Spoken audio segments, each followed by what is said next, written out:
Yeah. Sawadee Krap, hello and welcome to another Victor Black Masterclass podcast. On today's episode, I have invited a special guest, a gentleman by the name of Jordan Hoelscher. I hope I pronounced that correctly. I did check before we just started the call. Welcome to the show, Jordan. How's it going? Very good, mate. I asked Jordan to come on because I became aware of Jordan a couple of months ago through his social media profile. He has an Instagram account. I'm sure you have other. I know also you have a YouTube channel. We'll get into that in a minute. Basically under the Instagram handle FitCon, fit_con, and it caught my attention because Jordan was creating content and providing insight to people about his experiences training whilst we could say, I hope incarcerated is an appropriate word. Yeah, here. I apologize, Jordan, through this process if I use the incorrect language. I apologize for that. Just feel free to correct me if I use the wrong terminology. So I thought that was very interesting. I think the thing that most caught my attention from that was the challenges that the world is placed in at the moment through the COVID shutdown.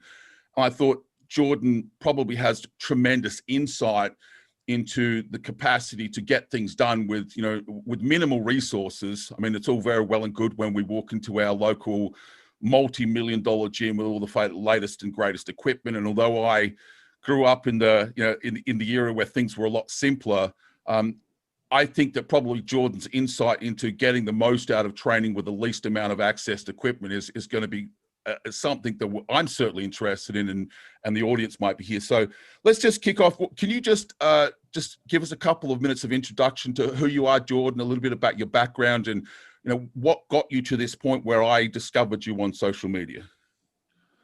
Yeah, well, I guess you got my name figured out, Jordan Hoelscher. It's kind of a difficult one to get right, but yeah, I'm out living in British Columbia, Canada, working as a coach, online coach, in-person coach for the last little over 2 years. And previous to that, I spent a little bit of time incarcerated in Canada for previous lifestyle choices in Alberta. So I spent cumulatively 6.5 out of a 9.5 year sentence in prison. And, that experience previous to that, I was always into fitness. I was always working out, and basically started training and working out when I was 12 years old.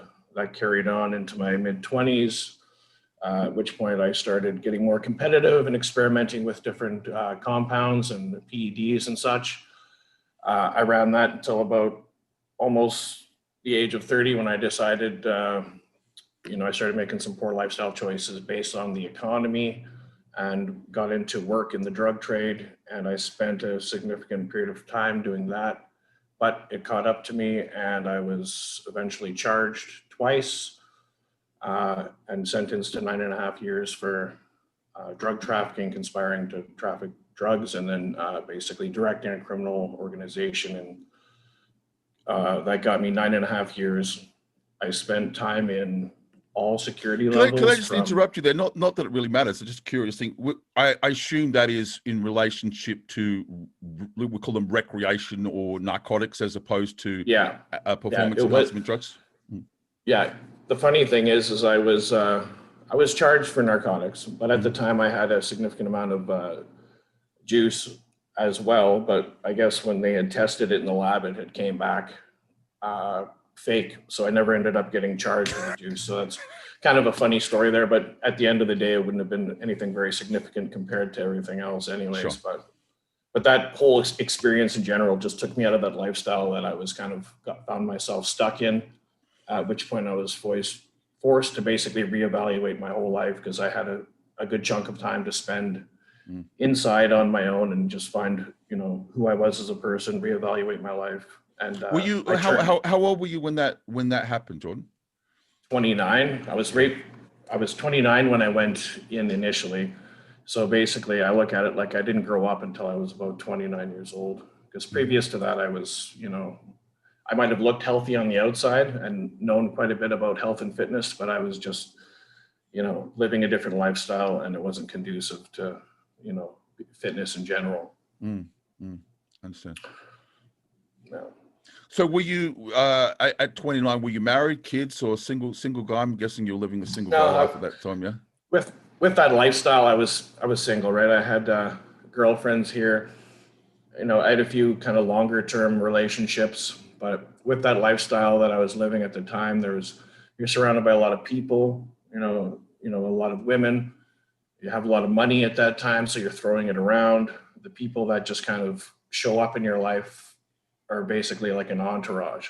Mm-hmm. And then when that all goes south, those people dissipated pretty quickly, and then Very you see quickly. kind of who's left in your life, right? And I kept my long-term good relationships and friendships with people throughout that time, and I was basically able to figure out over the years, who were quality people in my life that I was still able to communicate with, and people that basically didn't write me off because I was out of the picture for years and years.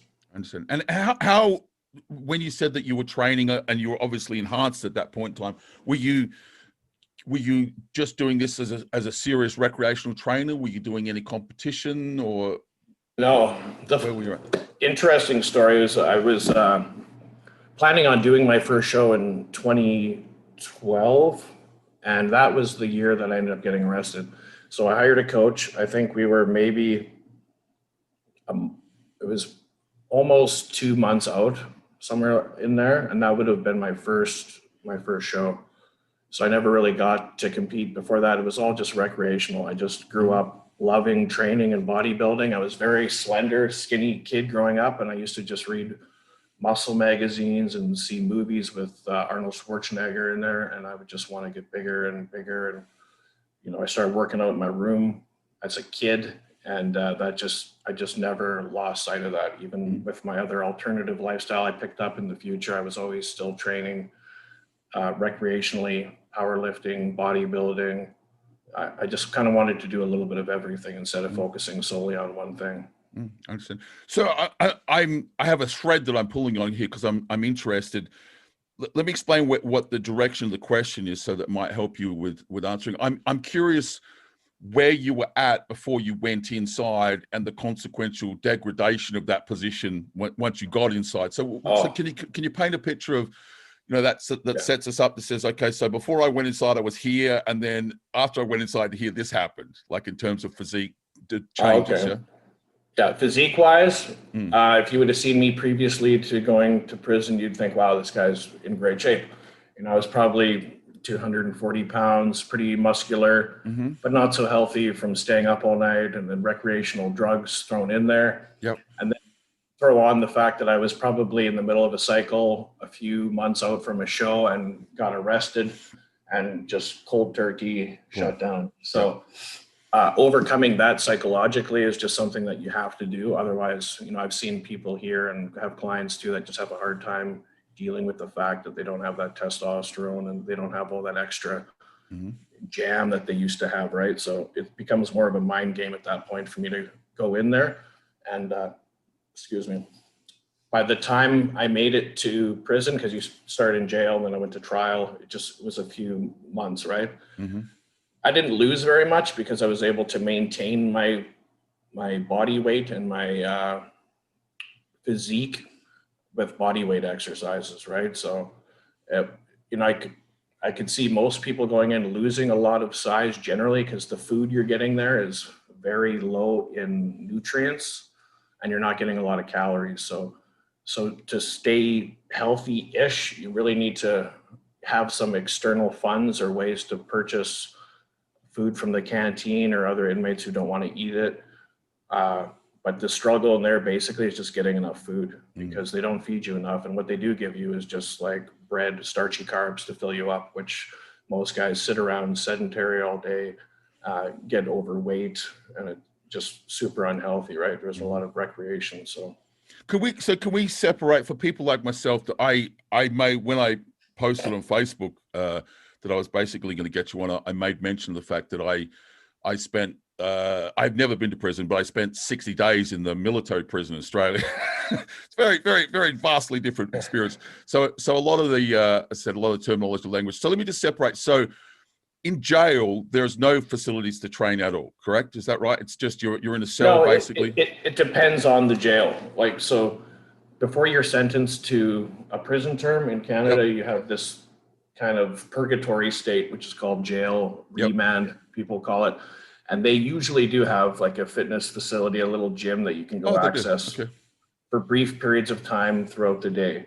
And in different jails, it's different. So some might have, older ones might have some equipment in it. Newer ones might basically, like the newer ones just have nothing, honestly, like a chin up and a dip bar if you're lucky, right? So you basically need to get very creative when it comes to making your own weights if you're not using your body weight. So that's and when the prisons tend to have better training facilities because they're housing longer term. Yeah, inmates, that's right? longer term facility. So if you're in, say, minimum security, which is up top, that's less, there's less risk there for the jail. So they have a little bit more free weights, there's more gym equipment, things like that. You go down to medium security where everyone kind of starts out, and in there they've taken out free weights because guys have used them for weapons in the past. Yeah, obviously. And usually it's guys that don't even use the weights. They would use them as weapons, and then they get them taken away. So they kind of ruin it for everybody, right? Sure. But most of them do have some kind of plated machines, which is generally somewhat okay. And then if you get right down to maximum security, where I ended up when I really got myself into trouble there, you have a chin up and a dip bar that you get access to once a day for, I think it's 20 minutes. And then they did have a larger gym, but every time we would get access to it, there'd be some kind of conflict between the different groups in there, and it would get shut down. So you'd be lucky to get access to the big gym maybe once or twice a week, and then daily you get your fresh air and a little cage the size of my living room where you have your chin up and dip bar. Other than that, you're in your cell, like a 6x9 basically cell where you work out in a tiny spot. So you have your toilet right here, your bed right here, a cellmate literally on top of you. So you have to take turns, and you got to get pretty creative and stay resourceful if you want to train in there. Motivation is a hard thing to maintain because it's kind of a dire environment, right? Okay, so let me just start asking pulling on some threads here in no particular order. I'm just interested in some feedback from you. So, do you find that most people that are incarcerated are interested in, maintaining a degree of, pursuit of these behaviors? What is the demand on training facilities in those places? Does everybody want to train, or, it's kind of like the general population where a small percentage of people are really into it? How does it look like inside? Yeah.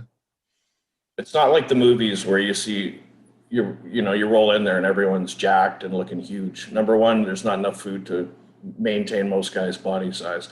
And number two, people just generally aren't into, fitness or staying healthy in general.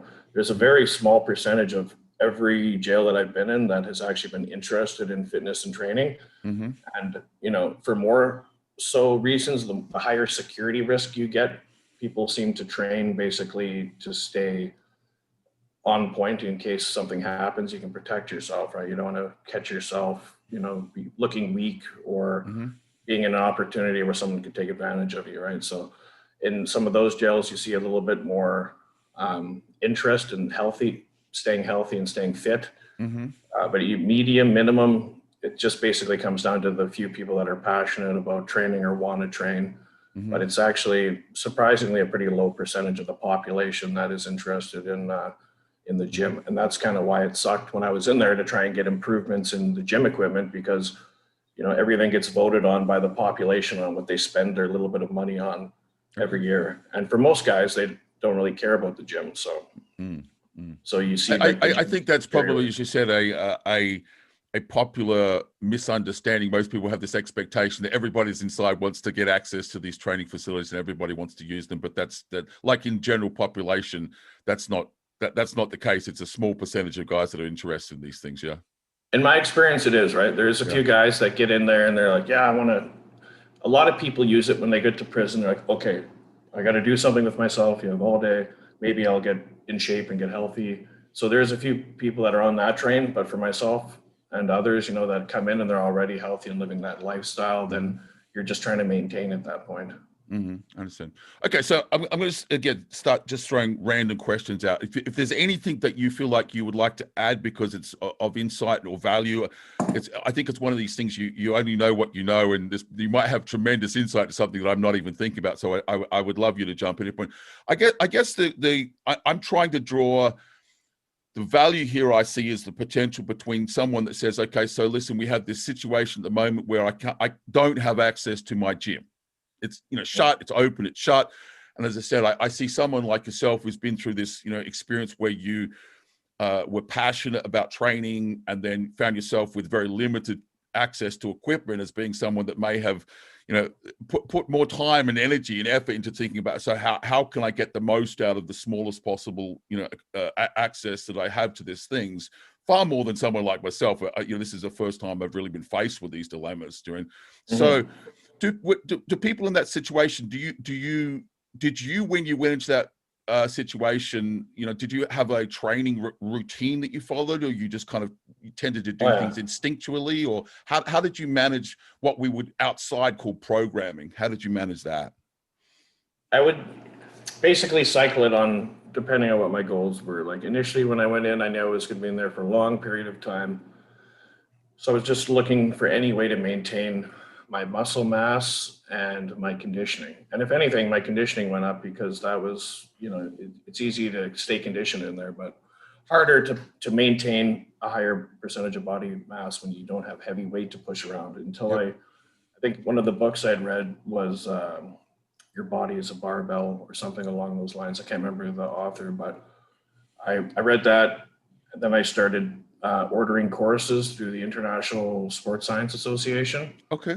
And just learning more about biology, physiology, and everything related to exercise science that I could get my hands on to figure out how to get the best training situation out of being in prison, and basically just relying on my body weight or the weight of, your cellmate if you have an extra person around, right? So just my cycling would periodize randomly depending on, number one, what jail I was in, and number two, who I was training with, because I was also making programs for people that were outside of prison and then in prison too. So I would train with a few different people, and depending on what their roles were, I would just kind of train with them. So I guess at the end of the day, my training is less structured because I kind of fall into whoever I'm training, because we would work out together, and different security levels would dictate what we would do depending on the amount of free weights available, or say in the max where there's no free weight, then it got shifted more into the fight training. There's people that had multiple different backgrounds in boxing, different kinds of martial arts, stuff like that. And we would just do pad work, training basically, because in the max, I was on a gang unit, although I wasn't a gang member, and there was a lot of violence, right? So I would train with some of these individuals who, became friends of mine, and everyone would bring their own kind of background and training style. So you just kind of use all of that over the years. And collectively, you get quite a bit of experience from all sorts of different, niches. But it all comes down to basically, for myself, just basically trying to stay, at my peak. So, I don't do the same thing for very long. I'm continuously changing because, maybe it's ADHD, but I just don't like doing the same program for too long. I like changing things so my body never gets a chance to fully, just plateau. And I think that's probably been. Oh, go ahead. So, and so did you find that, I guess when we have access to, as you said, heavyweight, let's call it heavyweight, because I think most people can access, even a lockdown situation, most people can access something that can potentially increase mechanical tension, even if it's, a makeshift weight system. It's very difficult to apply heavy mechanical tension, heavyweights. Yeah. Right. Did you find that in that process that you would follow a typical training split? Like, so, on the outside, find people that follow like a push-pull legs, or do a kind of like a one body part a day type split, chest day, back day, did you find yourself more doing like the whole exercise rotation in a single session. Did you find something that you were drawn to because it was more effective than anything else in that regard in terms of, you know, split programming? I would imagine that it would be more a case of kind of doing like almost like a whole body workout in a single session and then kind of rinse and repeat, rinse and repeat. Is that a fair assumption? Pretty much, yeah. Like honestly, when I started out in remand or jail, pre-prison, you have literally nothing there, right? So, you know, we get a broomstick from the cleaner, a couple jugs, fill them up with water, garbage bags, fill them up with water. It was almost like a CrossFit workout. So I just, you know, pick a program of, you know, X amount of exercises, and I would do it either for reps or for time. And I would just, you know, continuously cycle and change that based on what I could concoct or think of for basically a full body type workout, right? Yeah. Rarely did I split it, just because you didn't really have the means to have a full chest workout with a bunch of different exercises when you had no bench, no weights, you know. So it was a lot of, you know, compound movements, a lot of plyo, a lot of jumping around, you know, just conditioning, and then just trying to throw in some static holds if you can, or actual like pressing with your body weight, like the, you know, upside down push-ups, different push-up variations. The hardest thing to build or to maintain in that situation is your back, just because you don't have, you got to find something to hang from, right, to do rowing or pulling from. So if you're not able to grab onto a door, or they don't have a pull-up bar, you got to get creative. You can do swings with, you know, what you can make up for weights with the jugs, water jugs or water bags, as we would call them, as we put them together.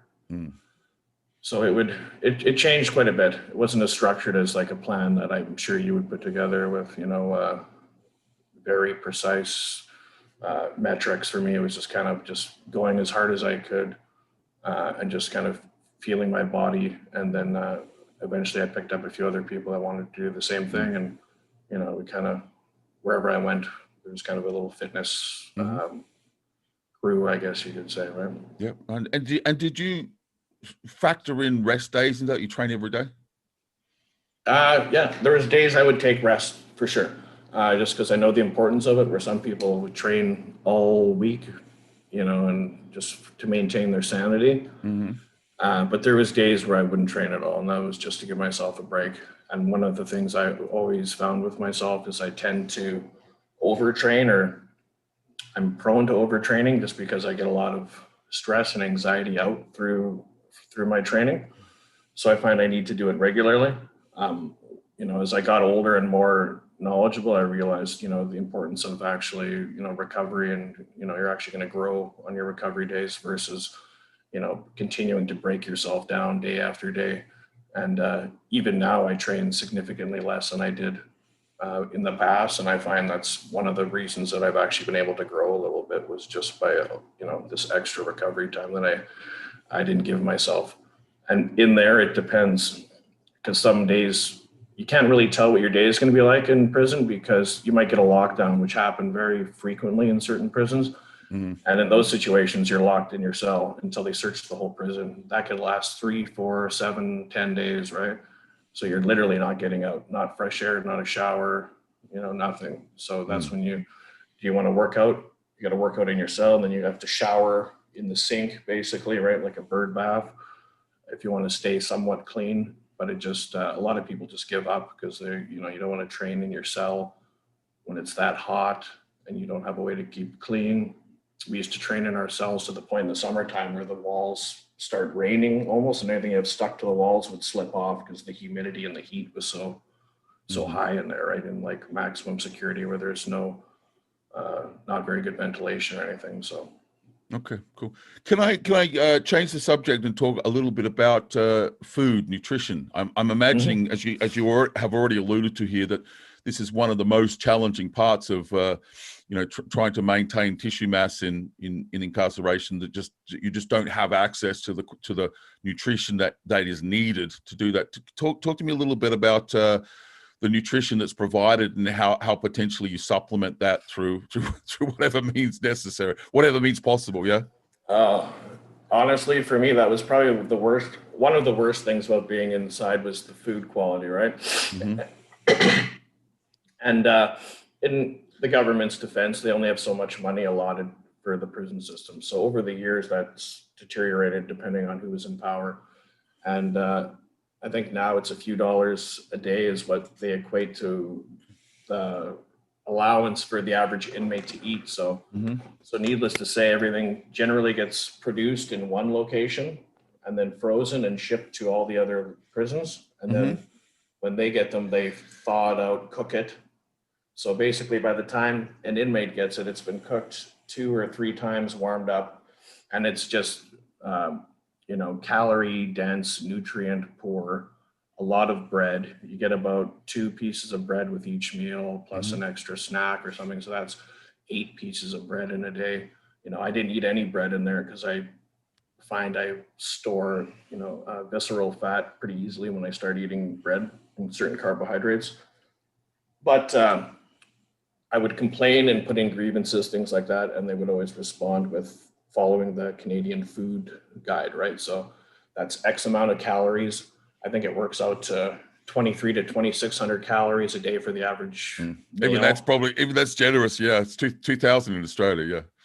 Yeah, and that's for a guy who's 120 pounds is getting just as much food as a guy who's 250 pounds. Average and weight. Whether you're overweight or muscular, it doesn't matter. You're getting the same amount of food. So in my state, it was to get enough food was almost impossible. You had to, spend your money on canteen, which is like a little grocery store where you can purchase, like food items. Just bear with me 1 sec, but I'm going to try and fix this light. This light's keep going in and out. 2 seconds. Hang on a sec. Food lighting there.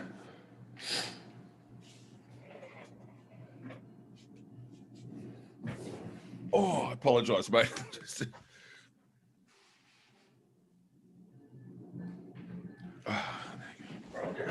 There we go. I think that's better. That camera's been not getting enough light. There we go. No, I think my mic's kicked out too. This thing looks like it's blacked out, but you can still hear me, right? Yeah, I can still see you, can hear you. Everything's good, yeah? I think it's just screensaver might be on. Okay, so yeah, they give you 2,300 calorie standardized kind of nutritional model for everybody, yeah? Like 60 grams of protein. Ridiculously low amounts of protein, yeah.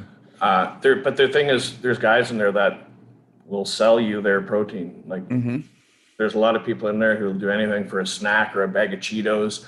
So you buy snack food and you trade a bag of chips for the protein at that meal, right? And in the morning it might be eggs, and then there's just odd slices of certain kind of meats. But there's even now just the pseudo meat, fake meat, which consists of a lot of the meals in there now. But protein is a hard thing to get your hands on. But it's jail, so the guys that are working in there, especially in the kitchens, there's guys that'll develop their own little meat hustle where they're sending meat out and selling the meat, right? So there's an underground market. Due to how the quality of food is, they've created a market for people to sell food and purchase food with, whether it's money, drugs, any other kind of thing you can use for purchasing power in there, for guys that just want to eat enough. And I assume, going back to what you said, that not everybody is interested in that pursuit, that you are somewhat in the minority in that regard, that there's not a lot of people trying to purchase quality protein sources, right? That's a minority behavior, yeah? Yeah, because if you look at the canteen items for the store, which all of the inmates purchase their extra food from, it's like all junk food. And then you'll have, a little protein powder pack or a protein bar, but it's chips, candy, chocolate.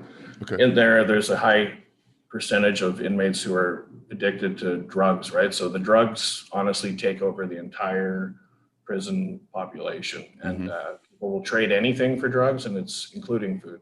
Yep. So most of those people, and it turns out to be a higher amount that are incarcerated, probably that you would think, trade and deal with their food, their livelihoods. So I don't know how some of these guys survive eating a few pieces of bread and a couple bags of chips a day, but that's how some people go. Okay, interesting. So if you were to guess, and I appreciate it's nothing more than a guess, if you were getting a standardized nutritional model provided by the government, and I think it's fair to say that that's probably 50 to 60 to 70 grams of protein a day, with your supplementational behavior, how high do you think you managed to get your protein, like through supplement, through whatever means of supplement? Could you guess? Would that be? Did you manage to double that? Where do you think you got to? Oh, I was probably able to double or triple it at least, right? Yeah. You have to be resourceful in there. And for me, everyone has their interest, what you're into. And for myself and other people, I'm sure, my thing in there was to try and eat as good as possible. And eating good is probably equivalent to eating horrible out here, but in there, just getting enough, you're getting your macros in, like micros you can't even think about, because It's not even a there's probably consideration. none in there. Yeah. So you're spending money on, when you get to prison, vitamins, minerals, things that no one will spend money on, because you're only allowed to spend so much money a year. And if you spend it all on vitamins, you could burn through that in a few months, right? Are you able to source those from outside suppliers? The prison deals with certain suppliers, and they bring in, you can purchase things directly through them. Right. They kind of outsource it through a few like local, usually it's like a local supplier. Like we had kind of a generic shitty protein powder in most jails, and then they started getting it from Canadian Protein before I left in bulk, so it was a bit cheaper and better quality. But most things come from one of a few local stores. And that changes depending on what region you're in and what relationships they have with local suppliers. But you're not getting a full line of anything, right? I was able to get a certain select amount of vitamins and minerals to take, along with, the food that you have to barter with people to get your hands on. And the struggle in there for me was just trying to stay full, or at least, getting enough food on a day-to-day basis. That's interesting. All right, so I'm gonna ask you the obvious lessons learned here perspective. Now that you've been released, now that you're on the outside, if you had to approach nutrition from a minimalist point of view, and you said, okay, so if potentially I have access to everything. I consider myself blessed. Whatever I want, I have, if that makes sense. I'm very lucky. But if you were living in Africa or living in India or living in China, somewhere you had relatively limited resources, tell me how you on the outside would prioritize nutrition, sort of saying, okay, so I'm not actually incarcerated. I could potentially get access to anything, but I have limited resources. So therefore I have to prioritize certain things. Give me a rundown of what you would do in terms of supplementation, in terms of nutritional practices on the tightest of budgets. How would you approach that? Well, I guess when I was younger, I didn't really consider food to be much of as important when it came to the other aspects of training, recovery. And then I turned 30 and my metabolism slowed down, and I was like, oh, now I got to watch what I eat. And honestly, I think nutrition nowadays is probably paramount over everything else, considering the amount of poor quality food we get. And I know personally, when I cycle through different types of eating, I can tell how my body responds. And for example, when I did get out, I decided to prep for a bodybuilding show, and to make up for the one that I lost out on in 2012 when I got arrested. And the hardest part for me was getting released after having this sloppy mush, crap food for years. I got released to downtown Vancouver, and I was working at a large franchise gym, training people there. And every day before I ended up getting a vehicle, would take the SkyTrain back to the halfway house, and I would walk along Granville Street and smell all this amazing ethnic food from all these different restaurants. So at that period of time, it was extremely hard for me to not want to eat all those foods that I have, been watching on television for the last 7 years. Yep. So that was a real struggle. And it made my performance, or I guess when I did the show, you could tell, because I kind of screwed up my carb load and everything. But I'd had a couple cheat meals that I shouldn't have had, or I would have came in a lot leaner. And for me, it just came down to just fighting that urge. And now that I've been out for a couple of years, it's a little bit different, because I've tried, and I'm a foodie, so I eat a little bit of everything. But I stick to, if you look in my fridge, it's extremely basic. I could go back to prison tomorrow and be content eating that food, because I don't look at it like food. If I want to go and have a nice meal, I'll have like you know, what people would consider an amazing meal somewhere, and I do eat that regularly, but in my fridge, I stick to the basics. You know, I got eggs, oatmeal, chicken, beef, a little bit of yogurt. It doesn't really vary from like 6 rice, 6 different items. And I find it's a lot easier to add things in or take things out at that point when you're not eating a whole number of different foods and you can't tell what's going on with your digestive system, what this is bothering you, that's bothering you. I find if I just have a few items, I can start adding things and I'm like, oh, okay, this isn't agreeing with me. I can take this out and I can substitute this. And it's just basically finding what works for your body. But I find food that has basically one ingredient, you know, is probably more ideal. So I kind of stick with the basics when I'm on my own here. So for most people, you don't need a lot of money to eat well. You know, to get quality food is actually pretty cheap when you compare it to going out and getting fast food a few times a day, right? So what about from a supplementation point of view? I mean, if you open my my medicine cabinet, I'm not embarrassed to say there's an awful lot of stuff in there that, like, you know, I guess I'm interested in from your experience of having to saying, look, you know, I have access to nothing, but this is what I would prioritize in the top, you know, few slots. Something. I clearly have my opinion. What I would say to people, I'm curious about your opinion based on that experience, though. Oh, I'm big on supplements where a lot of maybe other people aren't so much. And especially in that situation in prison, you're not always going to get access to vitamins. So when you do, and you can get your hands on them, it was important because I realized the diet there lacked every micronutrient possible, probably, right? You're just missing out on everything. So, and in there, you only had access to maybe like vitamin C, D. There's probably a list of a few things you can get, but it's nothing significant. And you can't have it in the dosage that you want to really get some results. Like right now, if you look in my closet, I have probably, I don't know, 30 or 40 different supplements in there. And it's like, for most of the supplements, they're raw ingredients because I mix them dosage wise. I don't buy pre-made supplements because I want to control exactly what goes in, and I base that on whatever studies I'm reading or whatever results I get a better reaction from. And then with vitamins and minerals, I tend to mega dose certain ones based on blood work or based on what I think I need. And in there, you couldn't really afford to take 10,000 IUs of vitamin D a day, but here I do, right? Yep. And, you know, certain other nutrients I go hard on just because I know I don't get them out of the diet that I consume on a daily basis. And for most people, I find that's like the biggest limiting factor when I got guys like, oh, I'm running all this gear and I'm eating all this food and I can't gain any more muscle, but they're not taking any vitamins. And, you know, they're probably lacking a few things that are just the precursors to, you know, for all these other chemical reactions in the first place. So like I have a regular supplement list that I give most people, and it's somewhat generic, so I can give it to people, but it really kind of depends on basically the individual getting blood work done, so you can tell if you're, you know, deficient in anything or if you really need extra, because it's going to be different for pretty much everybody. But you know, there is a huge I guess where maybe I'm asking that question, Paul. I guess from my point of view, I would imagine a situation like that where, you know, one just assumes you're going to be vitamin D deficient. You know, you're locked up so many hours of the day. How the hell do you get access to? I mean, so I would have put like right at the top of that list a fish oil supplement and a vitamin D supplement as having probably the greatest impact on individuals that are incarcerated more than anything else. And then, of course, we can talk about micronutrients just from the sheer value of how the hell do you get access to that amount of vitamin D?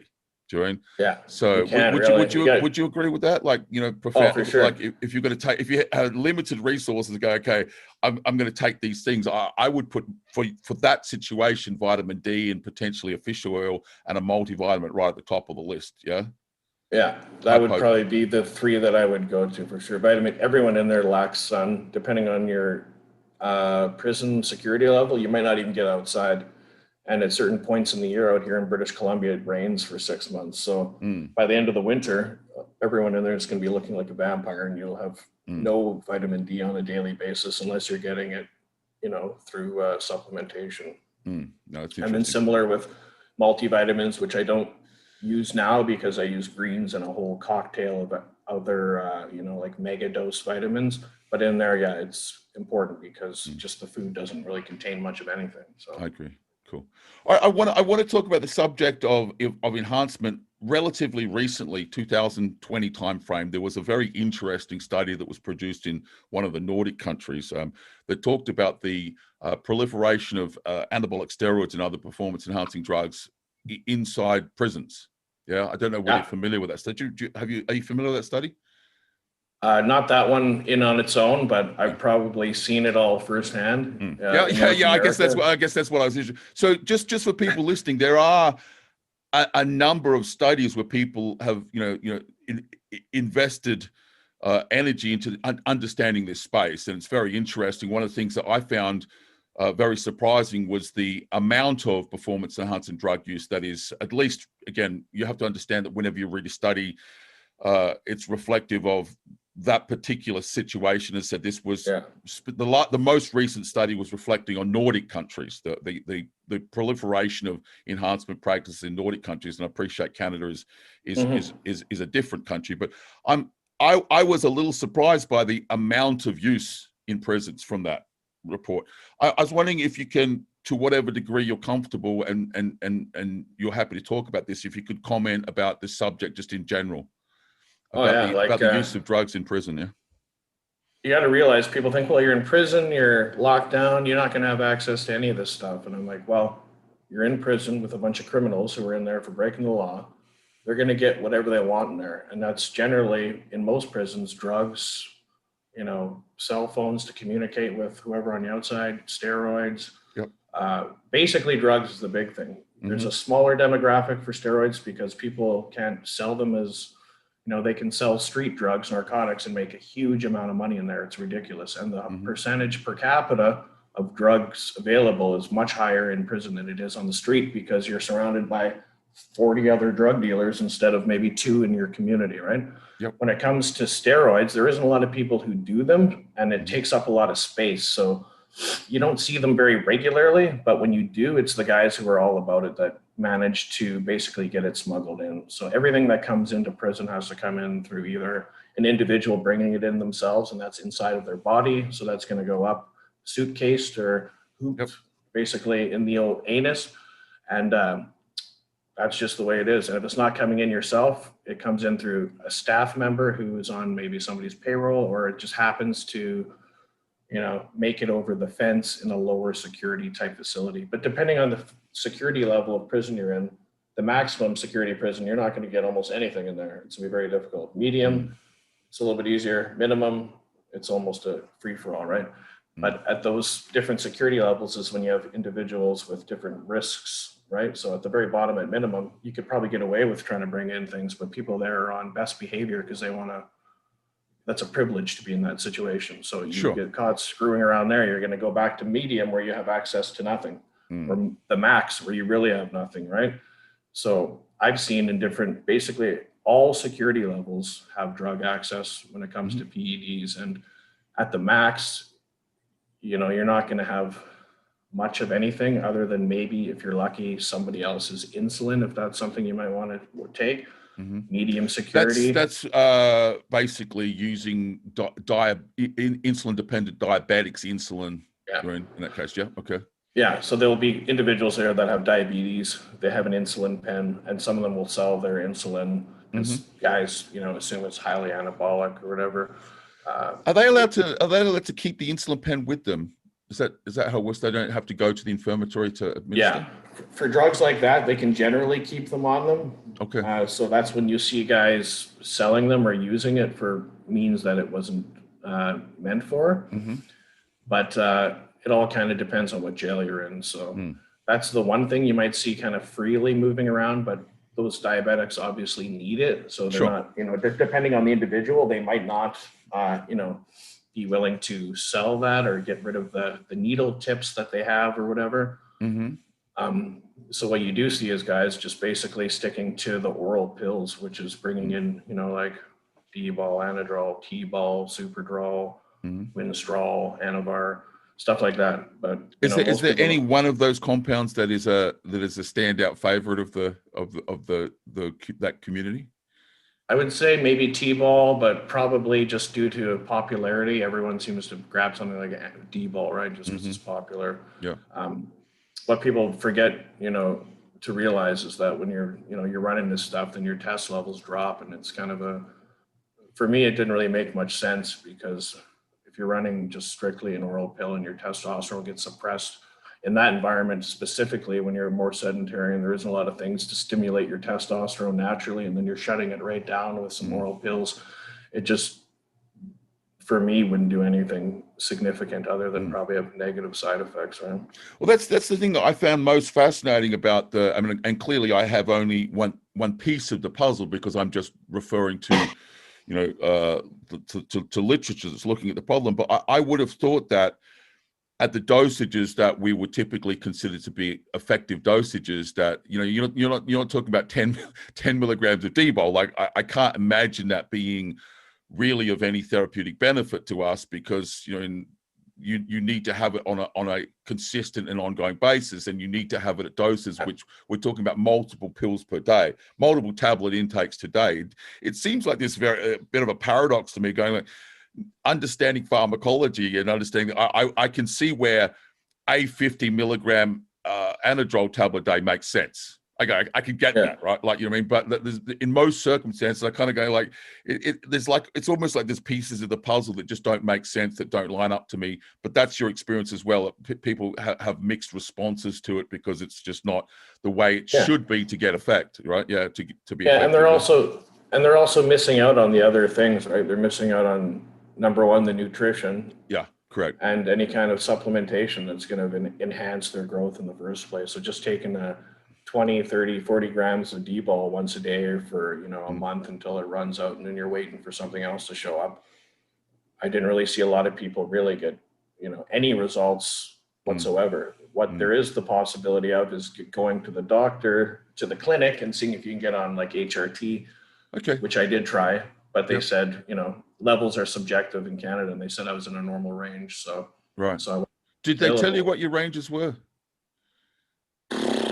Honestly, I can't remember. Yeah. And in Canada, it's different than it is in the States. The range here is kind of way over the place, where if I had the same level and I checked with the doctor, they'd probably, they'd prescribe it by going to the longevity clinic. In the prison, they're like, you're 200 and some pounds, you look very muscular, we don't want you on any more testosterone, right? Unless you've been on it for so long that you're completely suppressed, and you get tested at that point, which your levels are dropped. And for me, it didn't work, because my levels were actually decent, right in the middle, right? So I was not lucky enough to get on TRT, but I guess at that dosage in there, it would probably have been something like 100 milligrams a week or something anyway, so nothing too significant. But it's interesting. I think it's enough in this context just to make people aware that it is naive to think that you cannot get access to these drugs within prison. There's certainly a presence of these drugs. If anyone's interested, I think it's a fascinating conversation, because I think that there's holes in the premise of even using them. I'm not sure that I would use them. I think I would avoid them, because I think that the consequence of using them and the results would be questionable, because there's not the continuity of supply, nor the dose that would be required to see a super physiological outcome. It's very questionable, but it's an interesting thread. Very much questionable, especially like when you get to minimum security. I'll get to that after. It's different, but in medium, you don't have access to needles, right? And people would bring in testosterone, and they bring it in like the raw form. Okay. So it hasn't even been processed. And I'm like, well, number one, you can't inject that. It's powder. It needs to get processed into, like, there's carrier oils and things. And people would try and reconstitute it in water and inject it and get abscess, and borrow other people's insulin syringes and make makeshift needles to get it in. And I'm just like, holy, you're open to possibly getting all sorts of diseases from that in the first place, and also very sick, right? So there was a few individuals, obviously, who had a little bit of pull and juice in there that would get things happening, and they'd have their own, private stock. And I've seen guys have even growth hormone and a supply of syringes. It's interesting you say that, because that's one of the compounds that have been identified through these, through this research papers. It's like really surprising. Holy shit! But yeah, growth hormone is in population in an incarcerated community. So it's interesting you say that, because I raised my eyebrows a little bit. But so you've not a seen lot, that, but a bit, a little bit. Yeah, cool. All right, the hardest part is it's easy to get away with a little bottle you can stash in the wall or somewhere else in the room, but what are you going to do with a bag full of syringes? And if people will use the same syringe there over day and in, over, day out, to the point where it's rounded off and probably going to bounce off your skin before it goes into your body. So I understand. A very, very interesting subject. My recommendation would be, because I actually have had a couple of guys reach out to me and say, look, I'm going to be incarcerated for this period of time.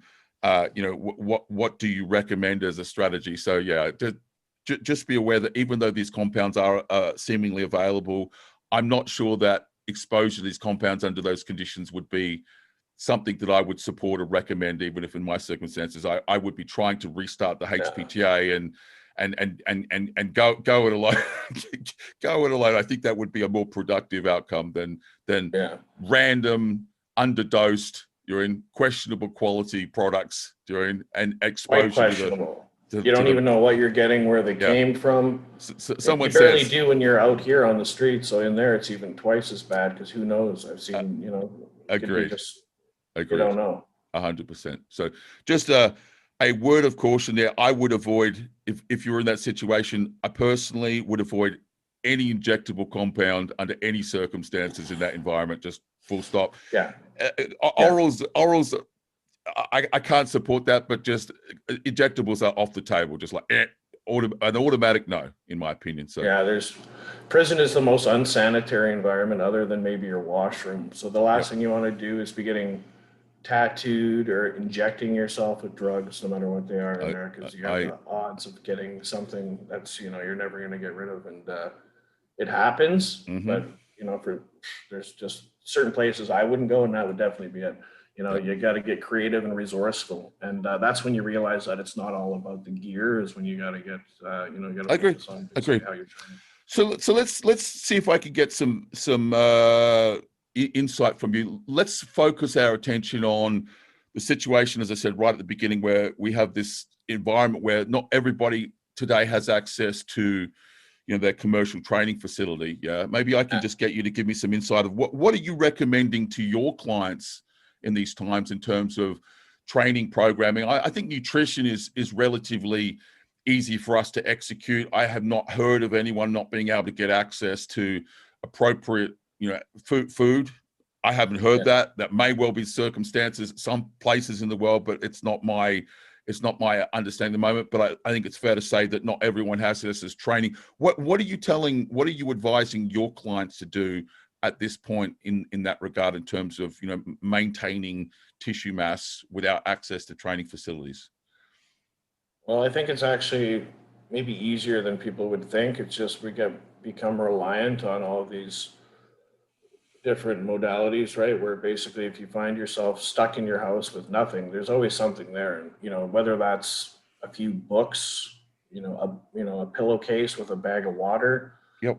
Realistically, you can find some cheap weights, and if not, just even body weight. There's almost a few exercises for every body part, if not lots for certain body parts that you can easily get away with doing on your own. The hardest part is just to get motivated to sit there and do it on your own in your living room in the middle of the afternoon when you're thinking COVID's here and the world's going to end, right? I find it basically comes down to motivation. And the people that are really motivated, you can't really push motivation on somebody. They need to be self-motivated. Maybe you can assist them with, a little bit of inspiration or something, but for the most part, that has to come from somewhere internal. And if people want to train and be healthy and better themselves in a situation like that, you're not going to be able to sell that to somebody. They need to basically dig deep and pull it out. And if they have a little bit of insight or somebody guiding them along the way, that's where you kind of you get the opportunity to help out those type of individuals. And there's lots of exercises that I've done. If we go through another lockdown, maybe I would put out a series of bodyweight training videos, which I do plan on doing in the future anyways.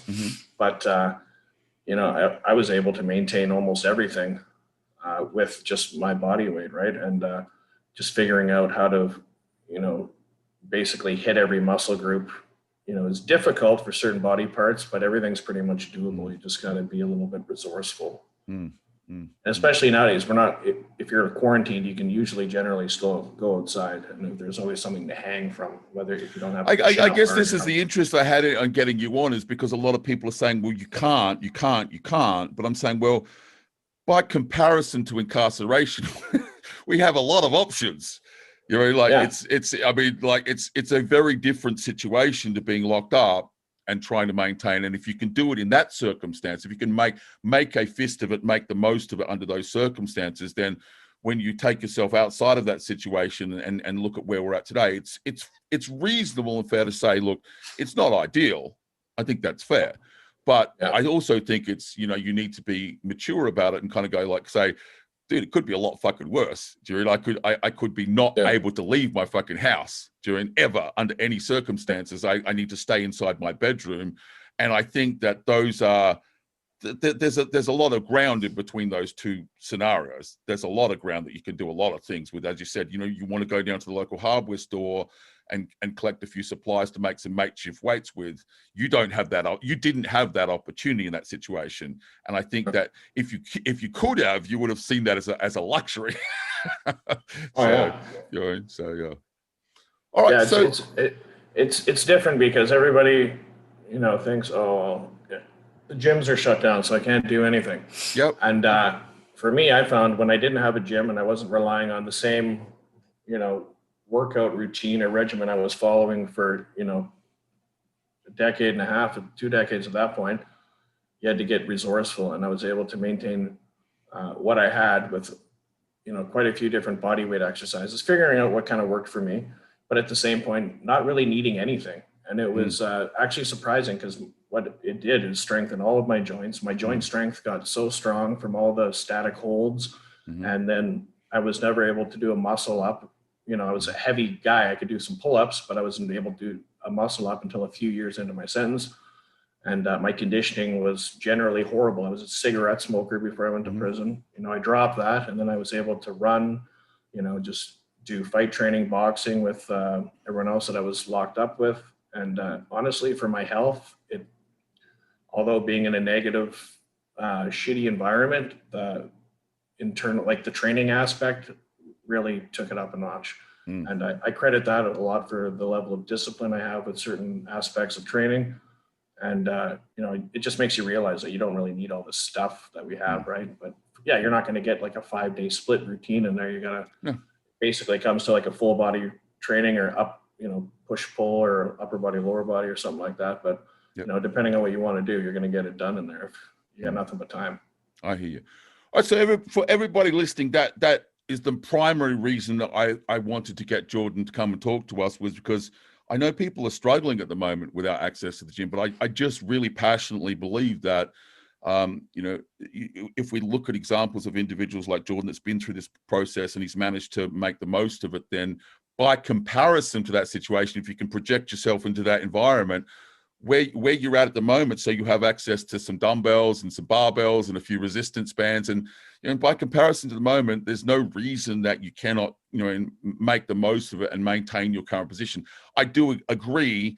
I do accept that it may be difficult to see relentless and continual progress, but I wouldn't agree that with high quality nutrition and with a handful of pieces of exercise equipment and plausibly, for those that do a very moderate position in terms of enhancement, that you cannot maintain muscle tissue.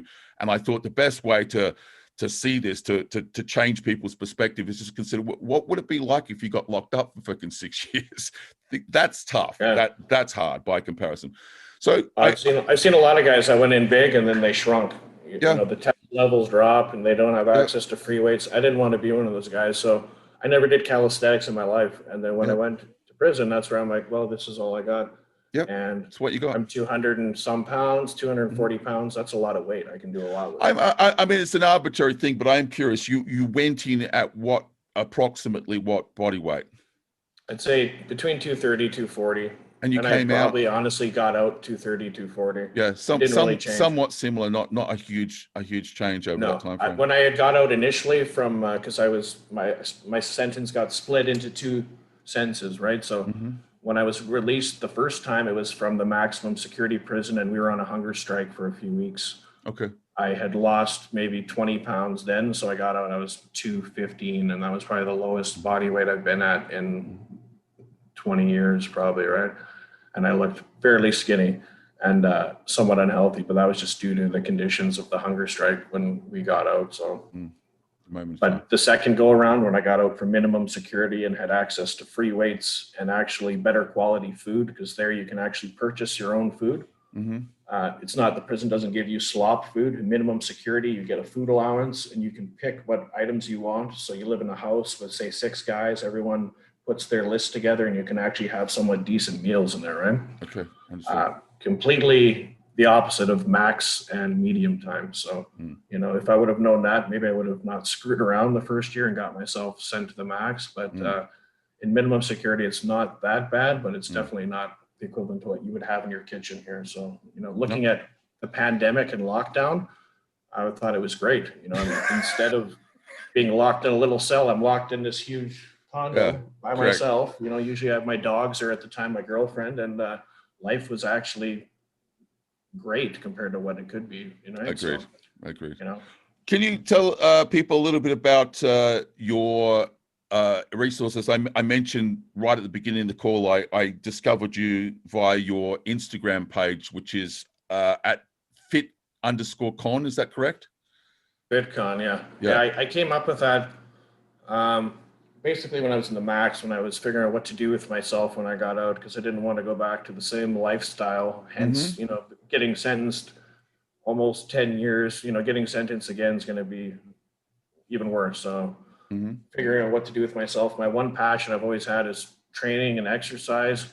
And I figured I could probably make some money doing that. And I was actually training a few people beforehand, and I had a, you know, makeshift supplement company that was kind of like wasn't really doing anything. It just looked like something that I was doing for work previously to going to prison. And I thought if I invested half as much energy as I did into screwing around, then I could probably do something good with this. And then considering the story with going to prison and figuring it all out in there, you know, I took a bunch of courses, 8 or 9 courses from the ISSA. I just kept on trying to learn more, read, and then plan for when I got out to, you know, the brand I created, the FitCon, it's just a combination of obviously convict, fit, just trying to find something that flowed a bit and just a personal brand. So I've been kind of working on that the last few years with training and coaching and kind of seeing where it goes. You know, the future isn't really, I don't have a set plan. You know, I would like to have my own branded, you know, supplements down the road. I'm looking more into like peptides and things that are legal here in Canada, not maybe for human use, but research purposes that I think are pretty amazing. I just do a lot of studying with biohacking and other things like that, and just kind of seeing where the future goes. But I created the whole FitCon idea while in prison as a, you know, an escape from the lifestyle I was living, which was basically, you know, drug trafficking and, you know, wanting to do something positive. And, you know, before the lifestyle was not positive. So, you know, it was a big eye opener to go in there and then to come out. And, you know, so you offer coaching services. You also have a YouTube channel, and the YouTube channel shares, I guess it's fair to say, your experiences and your thoughts and thought processes about, you know, your experiences historically under incarceration and today. So you have this the Instagram channel, which we mentioned. What's the YouTube channel? Is that the same brand? The YouTube channel is a FitCon too. Content was paused in December due to the fact that I realized the individual I got to create the opening sequence didn't copyright the music, and it was so all of my videos were not making their way into the algorithm. So I've been dealing with a company now to edit all of the videos and transfer them over to a new YouTube page. I guess in my situation, I took a digital marketing course last year to figure out how to market myself online, and you don't really figure it out all at once. And the last 2 years, it's been trial and error, hiring people, trying to do things on my own and figuring out what I could outsource, what I could afford to pay other people to do. Yep. And YouTube's a good example of screwing it up a few times to the point where now I think it's going to come around again. And I have this company, they're editing all the videos to put up, and the videos content is based either training, nutrition, supplement oriented. And some of those are, well video or choreographed, I guess, videos. And then there's also the videos where I'm sitting here commenting on my prison experience. So I find those are the videos I get more interest, just because it's a little more niche than everybody else has a fitness page. Correct. But the combination of the two I find is kind of a good mix. And that's kind of where I fall into the, for my content. So. Yep. Awesome. Thank you very much for coming on and sharing that with us, Jordan. For anyone that's interested in reaching out to Jordan, as I said, I recommend that you go and check out his Instagram page and go out and check out his Facebook. And we'll I'll be watching, mate, to see what happens in the next couple of years. It'd be interesting to see what moves you make in growing your brand and growing your marketing presence. So thank you for your time. Thank you for your insight. I appreciate it. And I think it was of value to people, and I look forward to talking to you again, buddy.